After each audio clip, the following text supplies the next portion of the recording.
Direito Administrativo na Prática, série. Fica a dica, eu sou a professora Ana Mendes, mestre em Ciências Jurídicas e Sociais, 22 anos de serviço público. Aprenda com quem faz. Vamos lá? Dica de hoje é a número 59. Regime de transição entre a Lei 14.133 de 2021 e o regime jurídico anterior de licitações e contratos, né? Que é a Lei 866, 10.520, o RDC, tá ok? Bom, vamos lá. Medida provisória 1167 de 2023 perdeu a eficácia em 28/7 de 23. E agora? O que mudou? Lembra que essa medida provisória, ela prorrogou a data da vigência do regime jurídico anterior, jogava aí para 29 de dezembro os últimos atos, 31 de dezembro, lembra? Bom, perdeu a eficácia. E agora, se você não lembra, volta na dica 43, volta na dica 44 e assiste. Vamos lá. O que dizia a 14.133? Lá no artigo 190 e 191, a Lei 14.133 ela vai cuidar da revogação de alguns artigos das normas do regime jurídico anterior e de prazos para convivência, né? O que se chama de regime de transição. Tá? Então, no artigo 190, estava previsto que o contrato, cujo instrumento tenha sido assinado antes da entrada em vigor da 14.133, continua sendo regido pelas regras da legislação que vigorava, né? Que antes de ser revogado. O 191, ele já vai fazer o seguinte: até o decurso do prazo de que trata o inciso 2º do artigo 193, a administração poderá optar por licitar ou contratar, diretamente de acordo com esta lei, a 14.133, ou de acordo com as leis citadas no referido inciso, que é o inciso 2º lá do 193, ou seja, o regime jurídico de licitações e contratos anterior.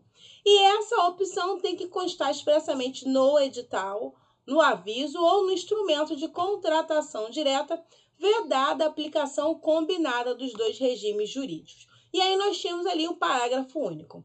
Na hipótese do caput desse artigo, se a administração optar por licitar de acordo com as leis do inciso 2º, 193 dessa lei, o contrato será regido pelas regras nela previstas durante toda a sua vigência. Ou seja, se fizer a opção pelo outro regime, vai ser regido pelo outro regime. Se for pela 14.133, o contrato vai seguir pela 14.133.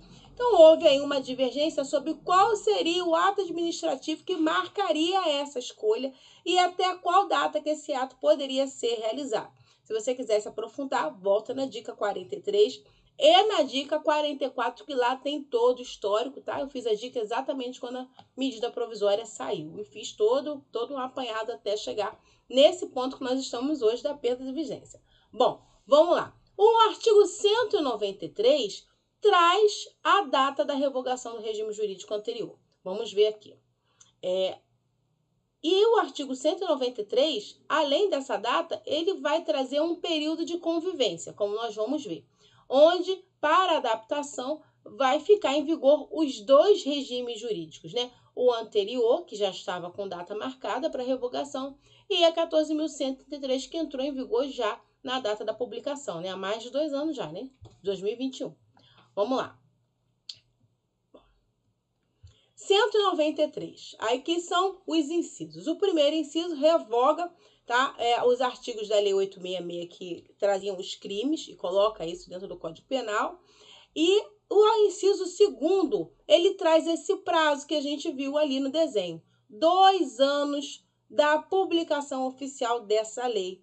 Fica revogada as leis que representam o regime jurídico anterior. 866, 10.520 e o RDC. Tá? Então, durante esses 2 anos havia aquela convivência, esse regime de transição. Ok? Sendo dia 1º de abril, a última data onde deveria revogar. 1º de abril de 2023, revogado, não pode mais seguir com contratações na Lei 8.666. Então, o último dia efetivo para realizar qualquer ato seria aí 31 de março. Né? Essa era a interpretação de vários normativos e vários entes que estavam adotando por segurança jurídica. As publicações tenham sido aceitada tolerância para 1º de abril. Mas vamos lá. O que eu quero trazer é o seguinte. O inciso 2º da 193 trazia o limite dessa aplicação para 31 de março de 2023. E aí começou, qual que é o ato, até quando que pode ser feito, tá? Então, antes da medida provisória, houve uma manifestação do Tribunal de Contas da União, tá? O Acórdão 507, que baseado num fato semelhante anterior, ele fixou que a opção entre os regimes jurídicos deveria ocorrer até 31 de março de 2023, que era o último dia efetivo antes da perda da vigência. E que a publicação do edital desse mesmo processo deveria ocorrer até 31 de dezembro de 2023. Vejam que nessa época não tinha ainda medida provisória trazendo essa data de 31 de dezembro, tá? Essa data veio primeiro nessa manifestação, nessa construção do Tribunal de Contas da União. Então, guardamos aí o limite para a escolha até 31 de março, né? E aí houve essa postergação para finalizar com a publicação do edital e a publicação da contratação direta até 31 de dezembro, com base no artigo 191, que é aquela questão de você poder optar, que nós já vimos, eu estou trazendo de novo aqui. A escolha.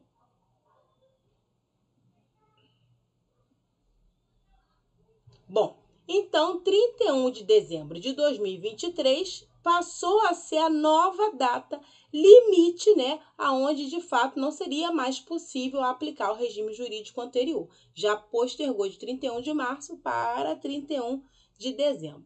Esse entendimento do Tribunal de Contas da União estava baseado no plano de contratações anuais, aquele planejamento anual que é feito. Então, como o exercício termina em 31 de dezembro, daria uma tolerância para finalizar todos os projetos daquele ano.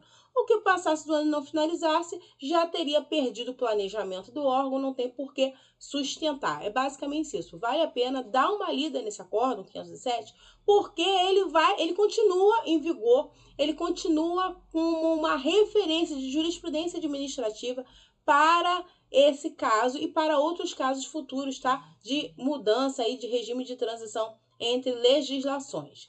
Bom, a medida provisória 1167, ela vai alterar a Lei 14.133, tá? Ela vai alterar o artigo 191, prorrogando a vigência até 30 de dezembro. Publicação do edital até 29 de dezembro. Não teria mais esse prazo para optar pelo regime anterior, né? Fica aí até 30 de dezembro para utilizar. O motivo é porque vários municípios, alguns estados não tinham conseguido se adaptar.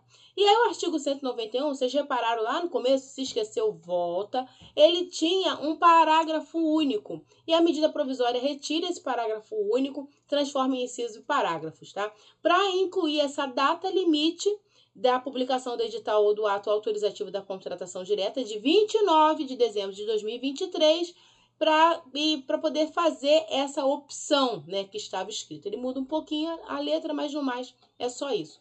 E a medida provisória vai alterar o inciso 2º do artigo 193, que nós vamos ver agora, que é a alteração efetiva da data que estava lá, como seria 2 anos, né? O que estava lá era 2 anos, a partir da publicação dessa lei passa a constar ali em 30 de dezembro de 2023. E aí vem a questão, se essa medida provisória perdeu seus efeitos, perdeu a sua vigência, esse texto que ela alterou, ele não pode mais produzir efeitos. E aí, o que acontece, senhores?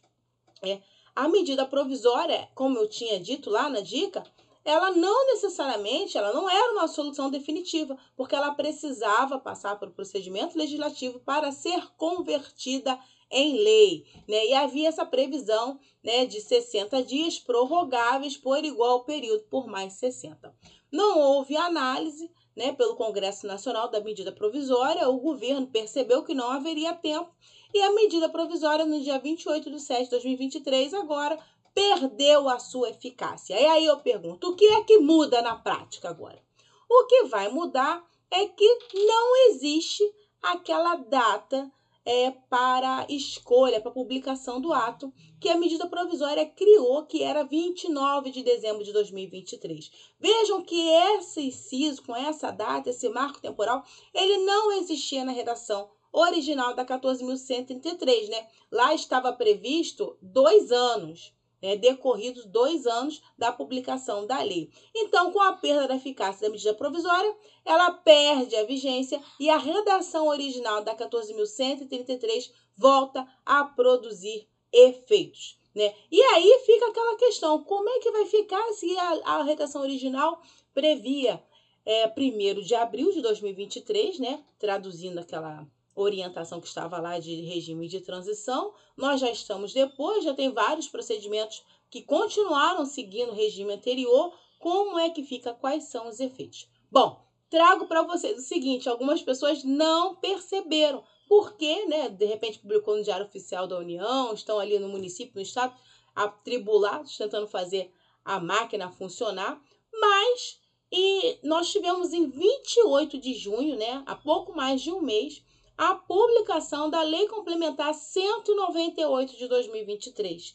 E essa lei alterou a Lei 14.133 de 2021. Sobre o que essa lei falava, tá? Aqui ementa. Altera a Lei Complementar 91 de 22 de dezembro de 97 para manter os coeficientes do Fundo de Participação dos Municípios, com redução populacional aferida em censo demográfico, aplicando redutor financeiro sobre eventuais ganhos na forma e no prazo que especifica e altera a Lei 14.133 de 1º de abril de 2021.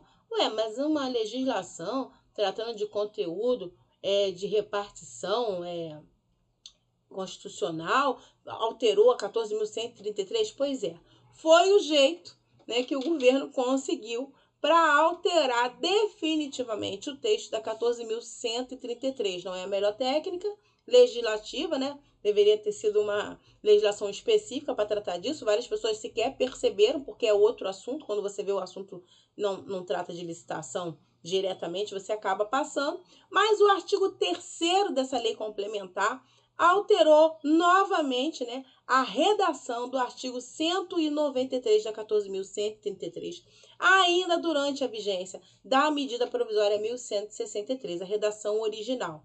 E aí, lá no artigo 193, no inciso 2º, agora consta que a revogação do regime jurídico anterior ocorrerá em 30 de dezembro de 2023. Exatamente a mesma data que era trazida pela medida provisória 1167. Então, nesse ponto, não tem qualquer alteração. A única coisa mesmo é aquela data para publicar o edital, que era 29 de dezembro, que ela não existe mais, porque ela não estava prevista no texto. Agora, esse é o texto, tá? O texto anterior do inciso 2º falava que ia vigorar durante 2 anos após a publicação oficial da 14.133. Bom, então, pode respirar com calma, mas não relaxa, né? Porque daqui até 30 de dezembro passa rápido, tá?